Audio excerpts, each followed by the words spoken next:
আজ যে গল্পটা শেয়ার করতে যাচ্ছি শুধু একটা গল্প নয়, একটা ছেলের জীবনের সত্য বাস্তব ঘটনা। সামাদ নামে একটা ছেলে, যার 6 থেকে 7 বছর বয়স। সামাদের বাবা মায়ের ঝগড়ার ফলে তারা দুজনের সেপারেশন হয়ে যায়। সামাদের মা সামাদের বাবার সাথে ঝগড়া করে তার বাবার বাড়িতে চলে আসে। কান্না করতে করতে সামাদ প্রায় 7 কিলোমিটার তার মায়ের পিছু পিছু হেঁটে আসে তার নানার বাড়িতে। তার নানা অল্প কয়েকদিন আগে মৃত্যুবরণ করেছে। সামাদের নানা বাড়িতে সামাদকে খুব কষ্টে জীবনযাপন করতে হচ্ছে। সামাদ ঠিক মতো 3 বেলা পেট ভরে খেতে পারে না। তার মাঝে মাঝে খুবই ইচ্ছে করে পেট ভরে খাবে, কিন্তু এই অল্প বয়সে একজন বিবেকবান মানুষের মতো সে চিন্তা করে, যদি আমি পেট ভরে খাই তাহলে আমার মা, আমার নানু তারা হয়তো খাবার পাবে না, তাই তাকে অল্পকেই সন্তুষ্ট থাকতে হয়। এভাবেই সামাদের দিন যাচ্ছিল। তো সামাদের নানা বাড়িতে একটা গ্রামের স্কুলে সামাদকে ভর্তি করা হলো। অনেক সময় সামাদকে জুতো ছাড়াই স্কুলে যেতে হতো। তার সহপাঠীরা সামাদকে দেখে হাসি তামাশা করত। একদিন স্কুলের শিক্ষক সামাদকে ডেকে বলল, সামাদ, তোমার জুতো কোথায়? তখন সামাদ মাথা নিচু করে বলল, স্যার, মায়ের কাছে টাকা নেই, তাই জুতো কিনতে পারছি না। এই কথাটা শোনার পর শিক্ষক খুবই কষ্ট পেল এবং তাকে বলল, সামাদ, ভালোভাবে পড়াশোনা করো, যেন তোমার মায়ের কষ্ট দূর করতে পারো। সামাদ মাথা নাড়ালো। এভাবেই সামাদের দিন যেতে থাকলো। দারিদ্রতা, অভাবের মধ্যেও সামাদের খুব ইচ্ছে ছিল সে ভালোভাবে পড়াশোনা করে জীবনে অনেক বড় হবে, যেখানে মানুষ তার পায়ের জুতুর দিকে তাকাবে না, তার মনের দিকে তাকাবে। সামাদের মা প্রথমে শহর থেকে পাইকারি দামে কাপড় ক্রয় করে গ্রামে গ্রামে হেঁটে ফেরি করে বিক্রি করত। এতে খুব সামান্যই লাভ হতো। এতে তাদের সংসার ঠিকমতো চলছিল না। তাই সামাদের মা সিদ্ধান্ত নিল মানুষের বাসায় কাজ করবে। সামাদ মাঝে মাঝে তার মায়ের কাছে সাহায্য করত। এভাবে সামাদ আস্তে আস্তে বড় হতে থাকে। প্রাইমারি স্কুলের পড়াশোনা শেষ করে হাই স্কুলে ভর্তি হয়। হাই স্কুলেও সামাদ প্রায়ই লক্ষ্য করত তার সহপাঠীদের অনেকেই বাবা মায়ের সাথে স্কুলে আসতো। বাবা ছাতা ধরে রাখতো, মা স্কুল ভ্যানে করে বা রিক্সায় করে এসে স্কুলে পৌঁছে দিত। তখন সামাদের অজান্তেই তার চোখ ভিজে আসতো, কারণ সামাদকে স্কুলে দেয়া যাওয়ার মতো কেউই ছিল না। কেউই তার কাঁধে হাত রেখে বলতো না, ভালোভাবে পড়াশোনা করো, ভালো একটা চাকরি নাও, জীবনে প্রতিষ্ঠিত হও। এগুলো প্রায়ই সামাদকে খুব কষ্ট দিত। যখনই সে ফিল করত যে তার বাবার সাপোর্ট নেই, মায়ের অর্থের সাপোর্ট নেই, এটা তাকে তার হৃদয়টা মাঝে মাঝেই ভেঙে দিত। তো এভাবেই সামাদ উচ্চ মাধ্যমিক স্কুলে 2 বছর পার করে। কিন্তু সমস্যাটা হয় তখন যখন সে ক্লাস 8-এ উঠবে। তখন তার রেজাল্ট খুবই খারাপ ছিল। তো শিক্ষক তাকে ডাকলো, ডেকে বলল, সামাদ, তোমার তো রেজাল্ট অনেক খারাপ, তুমি কিভাবে পড়াশোনা করবে? এই রেজাল্ট যদি তুমি বাসায় নিয়ে যাও, তোমার ফ্যামিলির কেউ পড়াতেই চাইবে না। তখন সামাদ বলল, ঠিক আছে স্যার, আপনি রেজাল্টটা আমাকে দেন। তখন সেই রেজাল্ট নিয়ে সামাদকে একটা মাঠের উপর দিয়ে স্কুলে যেতে হতো। তো মাঠের মাঝখানে একটা গাছ ছিল।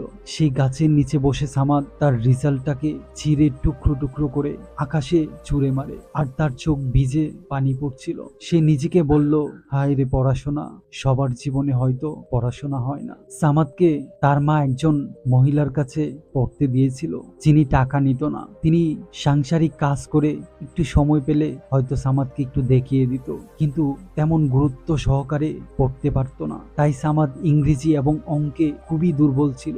সামাদ বুঝতে পেরেছিল এভাবে পড়াশোনা করলে এসএসসিতে সে নির্ঘাত ফেল করবে, আর এসএসসিতে ফর্ম ফিল আপ করার জন্য মোটামুটি ভালো অ্যামাউন্টের টাকা জমা দিতে হয়। তো মায়ের এত কষ্টের টাকা সে নষ্ট করবে না বলে সিদ্ধান্ত নিল পড়াশোনা ছেড়ে দিবে। যেদিন সে পড়াশোনা ছেড়ে এক বন্ধুর সাথে ইঞ্জিন মেরামতের দোকানে কাজ নেয়, সেদিনই তার স্কুলের বন্ধুরা ওই দোকানের পাশেই স্টেডিয়ামে খেলতে যায়। সামাদ গাড়ির নিচে শুয়ে ইঞ্জিন পরিষ্কার করছে, অন্যদিকে তার সহপাঠীরা স্টেডিয়ামে হকি খেলছে। এই দৃশ্যটা দেখার পর সামাদের চোখ বেয়ে পানি পড়তে শুরু করে। সামাদের কষ্টে তার হৃদয়টা ভেঙে টুকরো টুকরো হয়ে যায়। সামাদ মনে মনে বলে, মানুষের জীবন কেন এত কষ্টের হয়?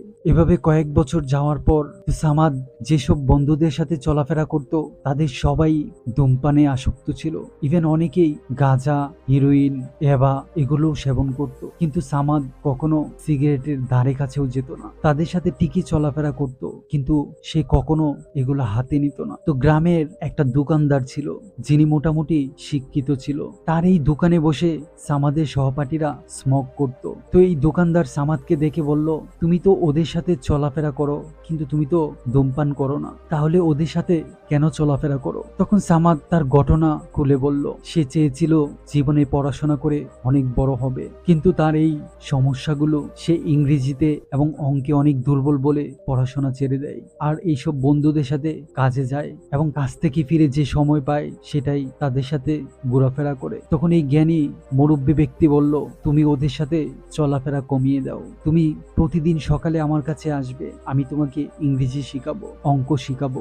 সামাদ অনেক খুশি হয়। তো এই মুরব্বী ব্যক্তির কাছে গিয়ে সামাদ পড়াশোনা শুরু করে। সে কাজের ফাঁকে ফাঁকে যতটুকু সময় পেত ইংরেজি ওয়ার্ড মিনিং, টেন্স এগুলো পড়তো। সে পুরাতন লাইব্রেরি থেকে বই কিনে অবসর সময়ে পড়াশোনা করতে শুরু করে। এভাবে 2-3 বছর যাওয়ার পর সামাদ ইংরেজিতে ভালো একটা দখল আনে এবং অঙ্কও শিখতে শুরু করে। সে যেহেতু কাজে যাচ্ছিল, অল্প কিছু টাকা পেত, সেই টাকা দিয়েই সে বই কিনতো, অবসর সময়ে পড়াশোনা করত। এভাবেই তার জার্নি চলতে থাকে। সে যেই দোকানে কাজ করত, এই দোকানের পাশেই একজন উন্মুক্ত স্কুলে পড়াশোনা করত। সে দেখতো সামাদ প্রায়ই অবসর সময়ে পড়াশোনা করে। তো তিনি একদিন বললেন, সামাদ, তুমি একটা উন্মুক্ত স্কুলে ভর্তি হয়ে যাও, তুমি তো প্রায়ই দেখি পড়াশোনা করো। সামাদ ভয় পেল, বলল, ভাইজান, আমি পড়াশোনা পারি না বলেই ছেড়ে দিয়েছিলাম, আমি আবার ভর্তি হতে চাই না। তখন তার ভাই বলল, আরে এটা তো সহজ, তুমি চাইলেই পারবে, আমি পড়াশোনা করতেছি, আমি এই উন্মুক্ত থেকেই এসএসসি পাশ করেছি, তুমিও পারবে। এই কথা শোনার পর সামাদ আবার আগ্রহ নিয়ে শুনতে চাইলো কিভাবে ভর্তি হতে হবে, কোথায় ভর্তি হতে হবে। তারপর শহরের একটা স্কুলে গিয়ে ভর্তি হতে চায়। সেখানে গিয়ে দেখে ভর্তি ফর্ম শেষ হয়ে গেছে। তখন সেই শিক্ষককে সামাদ অনেক রিকোয়েস্ট করে যে, স্যার, আমার অলরেডি 3-4 বছর চলে গিয়েছে, আমি যদি এবার ভর্তি না হতে পারি হয়তো আমার কখনো পড়াশোনাই হবে না। তখন সে শিক্ষক বলল, নতুন আরেকটা স্কুলে, উন্মুক্ত স্কুলের শাখা খোলা হয়েছে, তুমি সেখানে যাও। তো সেখানে গিয়েও দেখে ভর্তি ফর্ম শেষ হয়ে গেছে। তারপরেও অনেক রিকোয়েস্ট করে সেখানে সামাদ ভর্তি হতে সক্ষম হয়। তারপর সপ্তাহে 6 দিন কাজ করার পর শুক্রবারে ক্লাস হতো। তো সে স্কুলে ক্লাসে অ্যাটেন্ড করত। আর ইংরেজি সবারই মোটামুটি সমস্যা ছিল, কিন্তু সামাদ ওয়ার্ড মিনিং এবং টেন্স জানার ফলে তার কাছে অনেকটাই সহজ লাগতো। তো স্যার যখনই কোনো প্রশ্ন করত, সামাদ দাঁড়িয়ে উত্তর দিত। ফলে প্রায় 100 স্টুডেন্টের মধ্যে সামাদের জনপ্রিয়তা অনেক বেশি বাড়তে থাকে। সামাদের বন্ধু বান্ধব, পরিচিত অনেকেই তার সাথে মিশতে শুরু করে। সামাদ যেখানে কাজ করত একটা বড় নামকরা কলেজ ছিল, সেই কলেজের পাশ দিয়েই সামাদ যেত আর মনে মনে ভাবতো, ইস, আমি যদি এই কলেজে পড়তে পারতাম।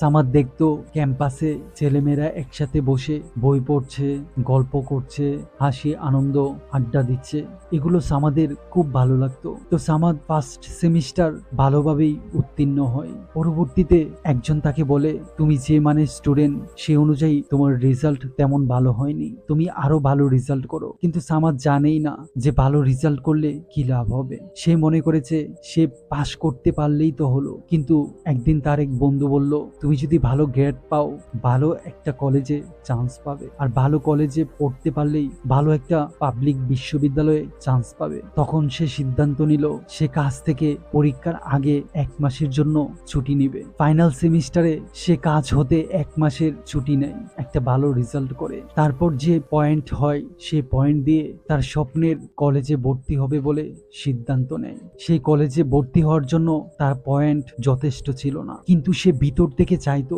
এই কলেজেই সে পড়াশোনা করবে। তাই আরো 1 বছর গ্যাপ দিয়ে সে উন্মুক্ত থেকে জেনারেলে ভর্তি হবে বলে সিদ্ধান্ত নেয়। তো তার এলাকার একজনকে ধরে প্রিন্সিপালকে রিকোয়েস্ট করে সেই কলেজে ভর্তি হওয়ার জন্য সুপারিশ করে। তো প্রিন্সিপাল বলে, এবার তো সবকিছু অনলাইনে হচ্ছে, তাই তুমি যে পয়েন্ট পেয়েছো এই পয়েন্টে তোমাকে ভর্তি নিতে পারছি না, তারপরও তুমি কালকে এসো, আমি চেষ্টা করব। তারপর দিন সামাদ সেই প্রিন্সিপালের কাছে যায়, গিয়ে স্যারের কাছে রিকোয়েস্ট করে, কিন্তু স্যার বলে না, হবে না। এরপর দিন লাস্ট ডেট ভর্তির। যদি সে আজকা ভর্তি না হতে পারে তাহলে হয়তো তার এই কলেজে পড়ার স্বপ্ন চিরতরে শেষ হয়ে যাবে। সেদিন সামাদ ভোরবেলা ঘুম থেকে উঠে ফজরের নামাজ আদায় করে আর সৃষ্টিকর্তার কাছে তার চোখের পানি ফেলে কান্না করে বলে, হে সৃষ্টিকর্তা, তুমি চাইলে চাইলে সবকিছুই সম্ভব। তুমি যদি মানুষকে সফল করো, দুনিয়ার কোনো শক্তি নেই তাকে ব্যর্থ করবে। তো নামাজ পড়ে দোয়া করার পর সে মনে মনে ভাবলো, আজকাই তো শেষ, যাই গিয়ে দেখি যদি ভর্তি হতে পারি। তারপর সামাদ সেই শিক্ষকের অফিস রুমের সামনে গিয়ে আবার চলে আসে। দেখে যে তার প্রিন্সিপাল অনেক ব্যস্ত, কিন্তু আল্লাহর কি রহমত, সামাদের চোখে চোখ পড়ে সেই প্রিন্সিপালের। তখন তার দপ্তরিকে ডাক দিয়ে বলে, এই ছেলেটাকে ডাকো। যেখানে সামাদ আশাই ছেড়ে দিয়েছিল যে হবে না, তার প্রিন্সিপাল অনেক ব্যস্ত, সামাদ কলেজ থেকে বের হয়ে আসবে বলে সিদ্ধান্ত নেয়। তখনই দপ্তরি তাকে ডাক দিয়ে ভিতরে নিয়ে যায়। তারপর সেই প্রিন্সিপাল গিয়ে প্রধান প্রিন্সিপালের সাথে কথা বলে, গিয়ে বলে, স্যার এই ছেলেটা অনেক কষ্ট করে পড়াশোনা করেছে, তার অনেক স্বপ্ন এই কলেজে ভর্তি হবে, আপনি যদি কোনোভাবে তাকে নিতে পারেন অনেক কৃতজ্ঞ হতাম। তখন প্রিন্সিপাল রাজি হয়, আর এখান থেকেই সামাদ যেন বিশ্ব জয় করার মতো আনন্দিত হয়। তখন সামাদ অনেক ভালোভাবে পড়াশোনা করে, ইন্টারে ভালো রেজাল্ট করে। তার স্বপ্ন ছিল ঢাকা ভার্সিটিতে পড়াশোনা করবে, কিন্তু বয়সের গ্যাপ হওয়ার ফলে তার সেই স্বপ্ন পূরণ হয় না। কিন্তু আজ সামাদ একটা মাল্টি ন্যাশনাল কোম্পানিতে চাকরি করে। আজ তার কাছে অনেক টাকা আছে, ইচ্ছা করলেই সে পেট ভরে খেতে পারে। আজ সে তার মাকে জুতো কিনে উপহার দেয়। এই গল্প থেকে আমরা এটাই শিখতে পারি, তোমার ভিতরে যদি কোনো কিছু করার ইচ্ছা থাকে তাহলে প্রতিবন্ধকতা কখনোই তোমাকে থামাতে পারবে না। নেপোলিয়ন হিল বলেছিল, মানুষ যা চায় তাই অর্জন করতে পারে, কিন্তু মানুষ সেটা অর্জন করার জন্য বিনিময় দিতে চায় না। আপনি যদি কোনো কিছু কিনতে চান তাহলে আপনাকে টাকা দিতে হবে বা বিনিময়ে কিছু দিতে হবে। আপনি যদি জীবনে সফল হতে চান তাহলে তার জন্য আপনি কি দিতে রাজি আছেন, যদি আপনি দিতে পারেন তাহলেই সফল হবেন। আমরা সবাই জীবনে সফল হতে চাই, কিন্তু এর জন্য স্যাক্রিফাইস করতে রাজি না, ডিসিপ্লিন মতো চলতে রাজি না, পরিশ্রম করতে রাজি না, ভোরবেলা ঘুম থেকে উঠতে রাজি না। তাহলে কিভাবে আমরা স্বপ্নকে জয় করব? যদি আপনি জীবনে সফল হতে চান, কোনো কিছু পেতে চান, তাহলে এটার জন্য স্যাক্রিফাইস করতেই হবে। যদি স্যাক্রিফাইস করার মতো সাহস থাকে তাহলে আপনি সবকিছু অর্জন করতে পারবেন। নিজেকে তৈরি করুন সফলতা পাওয়ার জন্য, ছোট্ট ছোট বিজয়কে উদযাপন করুন।